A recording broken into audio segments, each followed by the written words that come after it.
Take legal expert channel पर मैं राजन Shah advocate आप लोगों का फिर स्वागत करता हूं। साथियों, एक बार पुनः लोकसभा में बहुत ही जोरदार मैटर सहारा इंडिया समूह द्वारा धोखाधड़ी को लेकर उठाया गया। ये 20 मार्च को लोकसभा में सांसद माननीय श्री भोला सिंह एवं डॉक्टर सुकांत मजमूदार द्वारा उठाया गया। इन्होंने अपने प्रश्न में पूछा कि कारपोरेट कार्य मंत्री यह बताने की कृपा करेंगे कि क्या सहारा इंडिया समूह की कंपनियों द्वारा वित्तीय धोखाधड़ी के मामले की जांच गंभीर धोखाधड़ी जांच कार्यालय द्वारा की जा रही है। ख, यदि हाँ तो जांच की वर्तमान स्थिति क्या है और दोषियों को पकड़ने के लिए सरकार द्वारा क्या क्या कदम उठाए जा रहे हैं। ग, क्या सरकार सहारा इंडिया समूह की कंपनियों और उनके स्वामित्व की सभी संपत्तियों को जब्त करने की योजना बना रही है। यदि हाँ तो तत्संबंधी ब्यौरा क्या है। घ, यदि हाँ तो क्या सरकार का सहारा समूह के प्रमुख को गिरफ्तार करने का विचार है, क्योंकि वह जनता सेबी को निवेश वापस करने में विफल रहे हैं और इसके बजाय सरकार जनता को गुमराह करने के लिए समाचार पत्रों में संपूर्ण पृष्ठ के विज्ञापन देने में लगे रहे हैं। और यदि हाँ तो सरकार द्वारा इस संबंध में क्या कार्रवाई की गई है। अंगा, क्या सरकार को इस बात की जानकारी है कि सहारा समूह के प्रमुख के परिवार ने किसी और देश की नागरिकता ले ली है। यदि हाँ तो इस पर सरकार की क्या प्रतिक्रिया है। और च, सरकार द्वारा करोड़ों निवेशकों को बचाने के लिए अन्य क्या सुधारात्मक कदम उठाए जा रहे हैं। तो वित्त मंत्रालय कार्य मंत्री श्रीमती निर्मला सीतारमण इनका उत्तर क से च तक 20 मार्च को दी। इनका उत्तर हम पढ़ते हैं। लोकसभा में दिनांक 20/3/23 को उत्तर दिए जाने वाले तारांकित प्रश्न संख्या 270 के उत्तर में उल्लेखित विवरण क और ख। जी हाँ, कारपोरेट मंत्रालय ने आदेश फाइल संख्या 04/117/2018 CL सेकेंड दिनांक 31/10/13 के तहत गंभीर कपट अन्वेषण कार्यालय को निम्नलिखित कंपनियों के मामले में कंपनी अधिनियम 2013 की धारा 212(1) क एवं ग के अंतर्गत जांच की जिम्मेदारी सौंपी है। ये कंपनी है क, Sahara Q shop unique product range limited. ख, Sahara Q gold mart limited. ग, Sahara housing investment corporation limited. SFIO के अनुरोध पर कारपोरेट कार्य मंत्रालय ने 27/10/20 के आदेश के तहत गंभीर कपट अन्वेषण कार्यालय को कंपनी अधिनियम 2013 की धारा 219 के साथ पठित धारा 212(1) के तहत निम्नलिखित कंपनियों के मामले में जांच करने की जिम्मेदारी सौंपी है। क, अम्बे वैली लिमिटेड। ख, queen Amby city developer corporation limited. ग, Sahara India commercial corporation limited. घ, सहारा प्राइम सिटी लिमिटेड। अंगा, Sahara India financial corporation limited और Sahara India real estate corporation limited. ग प्रश्न का उत्तर है। आज की तारीख में SFIO ने इस मामले में संपत्तियों की जब्ती हेतु कोई आवेदन नहीं दिया है। तथापि भारतीय प्रतिभूति एवं विनिमय बोर्ड सेबी ने सूचित किया है कि माननीय सर्वोच्च न्यायालय 2 सहारा समूह कंपनियों नामतः Sahara India real estate corporation limited और Sahara housing investment corporation limited के संबंध में निम्नलिखित विभिन्न आदेश पारित किए हैं। 31/8/12 के आदेश के तहत कंपनियों एवं उनके प्रमोटरों एवं निदेशकों को निर्देश दिया गया है कि वे 15% की दर से ब्याज सहित जनता से एकत्र की गई राशि सेबी को वापस करें। यह राशि किसी राष्ट्रीयकृत बैंक में जमा कराई जानी थी जिसमें ब्याज की अधिकतम दर दर्शाई गई हो। सेबी यह राशि ब्याज सहित संगत दस्तावेजों के सत्यापन के पश्चात SIRECL और SHICL के बॉन्ड धारकों को वापस करे।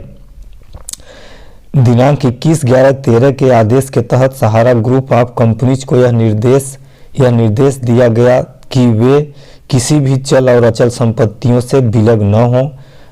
दिनांक 4/6/14 के आदेश के तहत सहारा ग्रुप को FD बॉन्ड प्रतिभूति विक्रय नकदीकरण करने तथा सेबी के नाम निर्दिष्ट बैंक खाते में मैच्योरिटी वैल्यू सेल कंसिडरेशन जमा करने की अनुमति दी गई थी।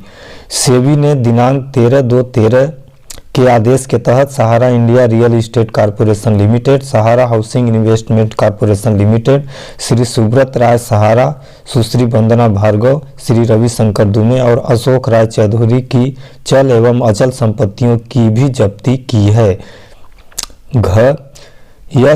एफआईओ ने अब तक इस मामले में कोई गिरफ्तारी नहीं की है। तथापि सेबी ने सूचित किया है कि वे 2 सहारा समूह कंपनियों नामतः Sahara India real estate corporation limited और Sahara housing investment corporation limited के संबंध में माननीय सर्वोच्च न्यायालय ने दिनांक 21/11/13 के आदेश के तहत सुब्रत राय सहारा, अशोक राय चौधरी और रविशंकर दुबे सहारा के कंटेनमेंट डायरेक्टर को यह निर्देश दिया है कि वे सर्वोच्च न्यायालय की अनुमति के बिना देश न छोड़ें।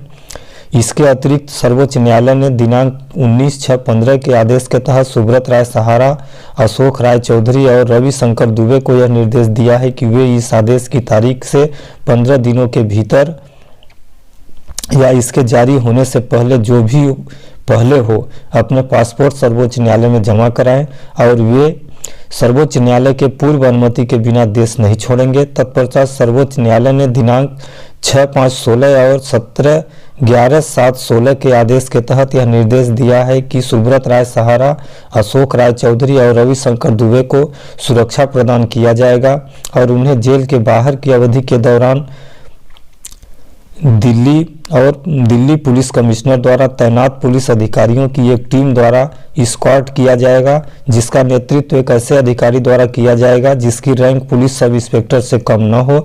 यह पुलिस अधिकारी संबंधित क्षेत्र के पुलिस स्टेशन में सुब्रत राय सहारा, अशोक राय चौधरी और रविशंकर दुबे की मौजूदगी की रिपोर्ट करेंगे। इसके अतिरिक्त उनकी ओर से हाजिर होने वाले वकील ने सर्वोच्च न्यायालय को यह आश्वस्त किया है कि किसी भी समय सुब्रत राय सहारा, अशोक राय चौधरी और रविशंकर दुबे या तो स्क्वाड टीम की संरक्षण कस्टडी से भागने का प्रयास करेंगे या अन्यथा विशेषकर तब जब उनके पासपोर्ट सक्षम प्राधिकारी के पास जमा है देश को छोड़ देंगे। यह बात सर्वोच्च न्यायालय के दिनांक 6/5/16 के आदेश में भी रिकॉर्ड थी। सेबी ने माननीय सर्वोच्च न्यायालय के समक्ष दिनांक 3/8/22 के इंटरलोकेटरी आवेदन भी फाइल किया ताकि वर्तमान में माननीय सर्वोच्च न्यायालय की सुनवाई के तहत अवमानना याचिका ग संख्या 412, 413/2012 और अवमानना याचिका ग संख्या 260/213 में कार्यवाही के संबंध में किसी भी रूप में कोई विज्ञापन अथवा वक्तव्य जारी करने से सहारा इंडिया ग्रुप ऑफ एंटिटीज को रोकेगा।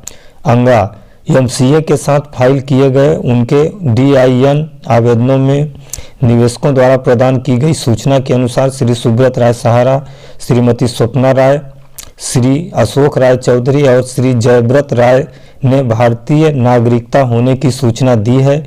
श्री यश राय ने अपने डीआईएन आवेदन में यह भी बताया है कि वे मैसेडोनिया की निवासी हैं।